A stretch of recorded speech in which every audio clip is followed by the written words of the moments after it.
त्यो जब एनपिए जान्छ नि यी सटरमा भएका यी बिल्डिङहरू छन् नि अहिले के छ भन्दाखेरि ब्याङ्कले बोलाउँदो रहेछ लोनमाथि लोन थपिदिएर ब्याज खाएको खाइछ कहिलेसम्म थप्छ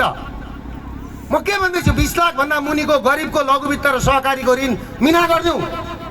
त्यो मिना गर्ने बित्तिकै खाडी गएका युवाहरू यो देशमा आउँछन् हरेक युवालाई फेरि 5 लाख रुपियाँ दिउँ कृषिमा काम गर्न लगाउँ 20 लाख भन्दा माथिको ऋण छ नि हामीलाई 5% ब्याजमा 25 वर्षमा तिर्ने मौका देऊ हाम्रा घर जग्गा जमिन लिलाम नगर मैले भनेको यति हो मेरो अरू कुरा केही छैन र वैदिक सनातन हिन्दू राज्य कायम गरौँ धर्म सकियो संस्कृति सकियो घरमा दसैँ हुँदैन काजक्रिया हुन छोडो एउटा बाउ मर्छ छोराछोरी अमेरिकामा छन् बाउको लास हिन्दू परम्परा अनुसार दाह संस्कार गर्नुपर्ने 16 दिनसम्म लास घरमा हुन्छ बाउको लास बुढो भएको बाउ बिरामी हुन्छ हस्पिटलमा तातो पानी दिने बुहारी छोरा बुहारी हुँदैनन् छोरी हुँदैनन् यो कुराको अन्त्य गरौँ भनेर पो म लागेको हो त अनि मैले त्यो भन्दाखेरि दुर्गा प्रसाद बौलायो भन्छ ल ठिक छ म बौलाएको थिएँ भने नि आज सबैजना मेरै कुरा लिएर चाहिँ किन हिँड्न थाले त प्रचण्ड पनि त्यही बोल्ने अहिले सबैको नारै त्यही भएको छ लघुवित्त सहकारी घुमौरो बाटा भएर नि सबैको त्यसले गर्दाखेरि म सम्पूर्ण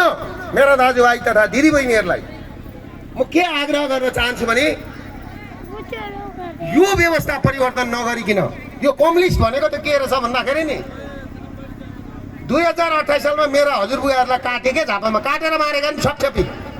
मेरो हजुरबुवाको सिनेमा आउँथ्यो 2028 सालमा झापामा उद्योगपति नेपाली उद्योगपति काटेर मारेर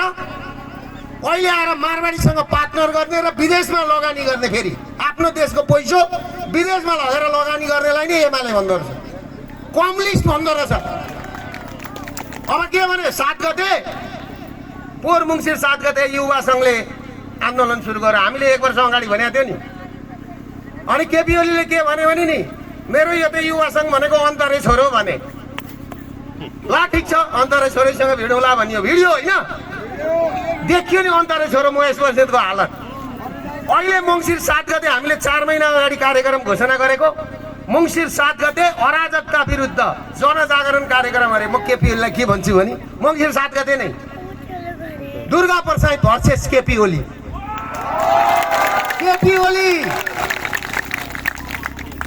दुर्गा प्रसाद भर्सेस एमाले दुर्गा प्रसाद भर्सेस प्रधानमन्त्री कुरा बुझ्नुभयो दुर्गा प्रसाद टेर्दैन दुर्गा भनेको के हो तपाईँलाई थाहा छ तपाईँहरू सबै दुर्गा हो थर फेर्नु पर्दैन तपाईँले गोत्र फेर्नु पर्दैन दुर्गाको उत्पत्ति कतिखेर भएको थियो जब अन्याय र अत्याचार बढेपछि